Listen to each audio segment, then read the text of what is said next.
Hello friends, आज हम और इलस्ट्रेशंस करेंगे और वो भी कंसेप्चुअल और अच्छे इलस्ट्रेशंस करेंगे। तो देखो, इसमें ये क्वेश्चन दिख रहा है आपको। एक फिक्स वेज है, उस पर दो ब्लॉक लटका है एम का और ये 50 kg का, और म्यू एस और म्यू के में गिवन है काइनेटिक फ्रिक्शन और स्टैटिक फ्रिक्शन का coefficient. Find minimum and maximum values of M so as to keep block of mass M at rest. यानी कि minimum maximum values of M to keep the block of mass M, capital M, ये capital M यानी कि ये है M, ये है M, ये है।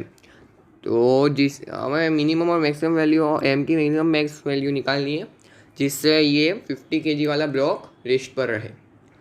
तो अब देखो, मिनिमम और मैक्सिमम ऐसा दो क्यों हो रहा है। देखो, हम दो एक्सट्रीम कंडीशंस देखते हैं। ये 50 kg वाला, ये तो इधर अब इधर टेंशन लग रहा है, इधर लिमिटिंग फ्रिक्शन है और इधर 500, ये थीटा 37 डिग्री है। क्या है? 37 डिग्री। तो इधर 500 साइन 37 होगा, जी एम जी साइन 37। अब तो ब्रेक करने की ज़रूरत नहीं क्योंकि ने बहुत बार ब्रेक कर लिया है। तो ये 300 और इधर 400। अब देखो, ये वाली कंडीशन में जो टेंशन आएगा वो मिनिमम आ गया, और टेंशन मिनिमम आएगा यानी कि एम भी मिनिमम आएगा। देखो, हम देखेंगे कैसे, वैसे तो ऑब्वियस है, फिर भी हम देख लेंगे। अब देखो दूसरी कंडीशन, टेंशन इधर टी डैश है, लिमिटिंग फ्रिक्शन इधर लग रहा है और 300 तो है ही। अब इसमें जो टेंशन आएगा वो मैक्सिमम आएगा, और अगर ये रेस्ट पर हुआ तो ये वाला एक्सट्रीम केस में टेंशन मैक्सिमम है जिससे वो रेस्ट पर रहे। तो यानी कि इस पे एम की वैल्यू भी मैक्सिमम आएगी। तो सबसे पहले हम मिनिमम एम निकालते हैं, इसके लिए मिनिमम वैल्यू ऑफ एम निकालते हैं। देखो क्या होगा इसमें कि जब टेंशन क्या होगा, पहले स्मॉल एम की एफ बनाते हैं। अब जब ये दोनों, जब कैपिटल एम रेस्ट पर है यानी कि स्मॉल एम भी रेस्ट पर ही होगा, क्योंकि स्ट्रिंग की जो लेंथ होती है वो कांस्टेंट रहती है, हमने कंस्ट्रेंट में पढ़ा था। यानी कि इसका एक्सेलरेशन 0 है, ऊपर टेंशन लग रहा है, नीचे एम जी लग रहा है, इसका एक्सेलरेशन 0 है। देयरफॉर टी बराबर एम जी, टी बराबर एम जी आ गया। अब टी बराबर एम जी आ गया। अब हम बनाएंगे टी प्रोपोर्शनल एम है, यानी कि टी बढ़ेगा तो एम भी बढ़ेगा, इसलिए ये केस में टेंशन सबसे ज़्यादा है यानी कि एम भी सबसे ज़्यादा होगा। इस केस में टेंशन सबसे कम है इसलिए एम भी सबसे कम होगा। अब हम पहले केस की बात करते हैं, minimum value of for minimum value of M. M की मिनिमम वैल्यू के लिए देखो, हम वापस एफ बी बनाते हैं इसकी। इधर 300 न्यूटन का फोर्स, इधर लिमिटिंग फ्रिक्शन और इधर टेंशन। अब देखो, लिमिटिंग फ्रिक्शन की पहले वैल्यू निकालते हैं।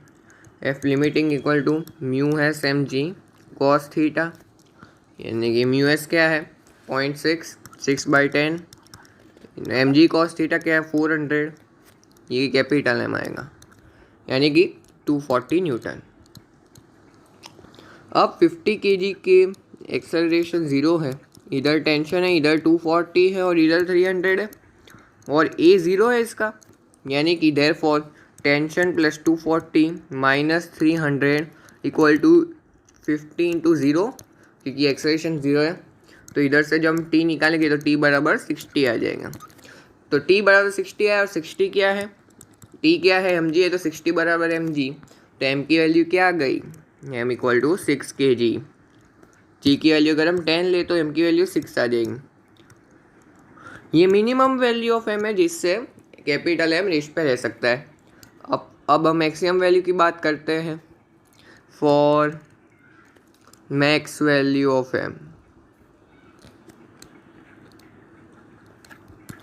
मैक्स वैल्यू ऑफ एम पे जो ये एम है इस पे टेंशन इधर लग रहा है, वो इतना ज़्यादा है कि फ्रिक्शन, लिमिटिंग फ्रिक्शन दूसरी डायरेक्शन में लग रहा है इसको बैलेंस करने के लिए, और इधर 300 तो है ही।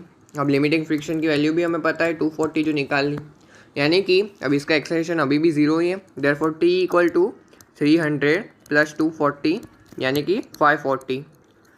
अब टी बराबर एम जी होता है, अब टी डैश है ये टी डैश, तो टी डैश बराबर एम डैश जी। तो 540 एम डैश मैक्सिमम मास है और एम स्मॉलेस्ट मास है ना, मैंने रिप्रेजेंटेशन लिया है।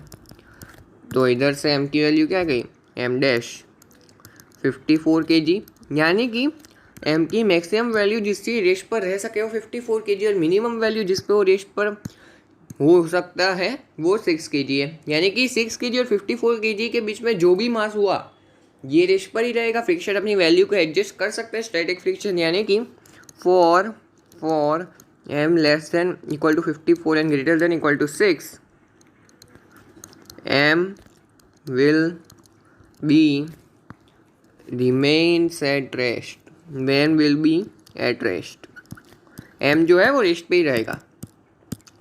ठीक है, तो चलो हम दूसरा क्वेश्चन करते हैं। देखो ये रहा हमारा क्वेश्चन, ये एक इंक्लाइन है, इंक्लाइन पे ये हमने ये रोप है, मासलेस रोप है ये, और हमने दो ब्लॉक्स रखे हैं, ये स्मॉल एम का और ये कैपिटल एम का, और इस तरह की कैपिटल एम स्मॉल एम से बड़ा है, और ये दोनों एंगल ऑफ इंक्लिनेशन थीटा है। अब पहला पार्ट क्या है, नो स्लिपिंग बिटवीन ब्लॉक्स और रोप के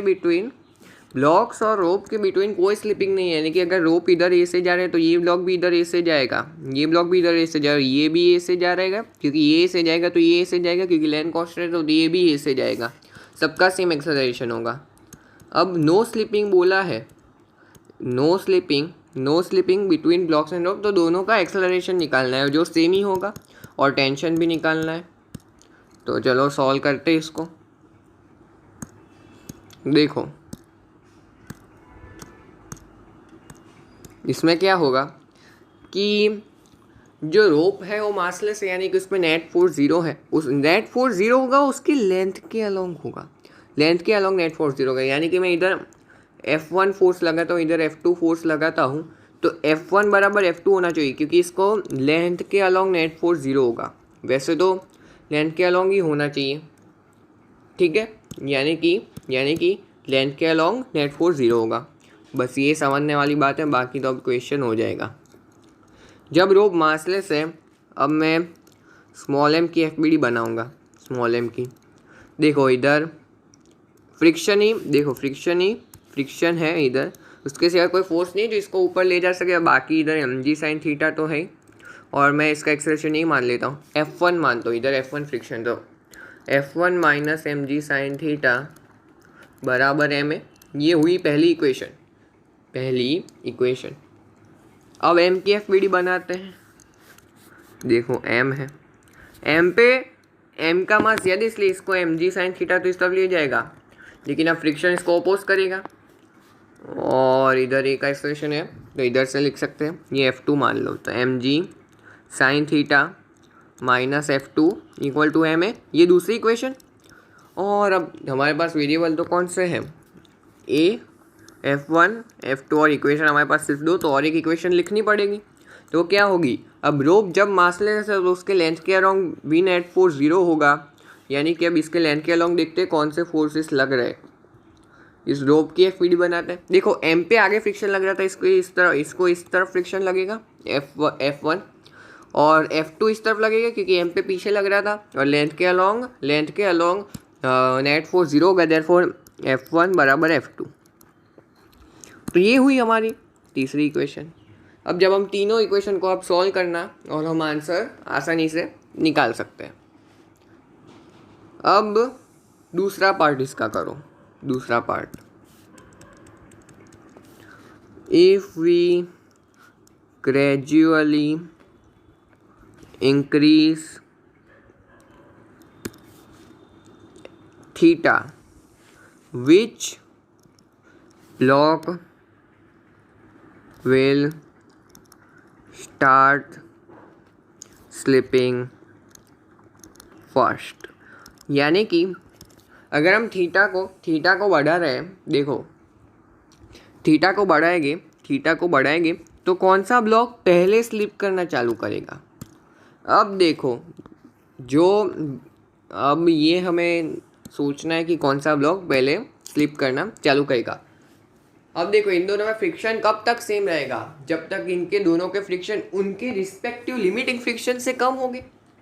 अगर मान लो कोई एक फ्रिक्शन, ये दोनों F1 बराबर F2 इक्वल टू F है, और पहले का लिमिटिंग फ्रिक्शन F1L मान लो और दूसरे का लिमिटिंग फ्रिक्शन F2L मान लो, तो ये कब तक होगा स्लिपिंग, जब कब तक नहीं होगी, जब F लेस देन F1L भी हो और F लेस देन F2L भी हो, तब ऐसा होगा। मान लो कि कोई केस में इन दोनों से F एटलीस्ट कोई एक से बड़ा हो गया तो स्लीपिंग चालू हो जाएगी।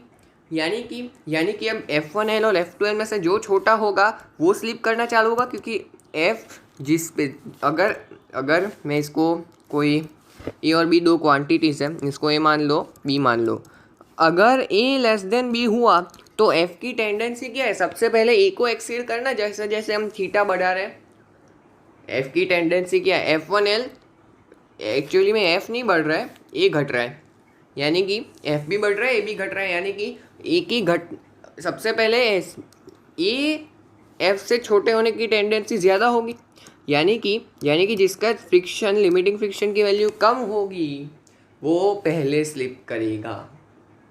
समझ में आया मैं क्या बोलना चाहता हूँ? जिसके दोनों ब्लॉक्स में से जिसकी लिमिटिंग फ्रिक्शन कम की वैल्यू कम होगी वो पहले स्लिप होना स्टार्ट होगा। अब चलो F1 और F2L निकालते हैं।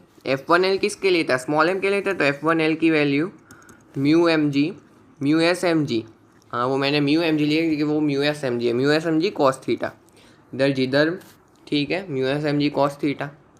और अब F2L भी निकालते हैं। F2L होगा mu S capital M G cos theta, theta दोनों के लिए सेम है, म्यू एस और जी भी दोनों के लिए सेम है। अब रहे एम और स्मॉल एम, कैपिटल एम और स्मॉल एम। अब हमें पता है कि एम ग्रेटर देन एम है, therefore F2L greater than F1L। इसका मतलब ये हुआ कि F1L छोटा है, यानी कि जैसे जैसे हम थीटा बढ़ाएंगे कुछ थीटा बढ़ने के बाद ये सबसे पहले स्लीप होना स्टार्ट करेगा, यानी कि ब्लॉक ए जो है स्मॉल एम वाला ब्लॉक पहले स्लीप होगा।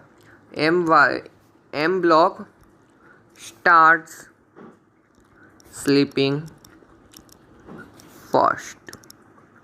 तो देखो हमने ये सारी बातें जो एनालाइज की है वो भी हमने कंसेप्ट से ही की है, इसलिए कंसेप्ट स्ट्रॉन्ग होने चाहिए। अब हम अगले लेक्चर में ऑल इलस्ट्रेशंस लेकर आएंगे। Thanks for watching.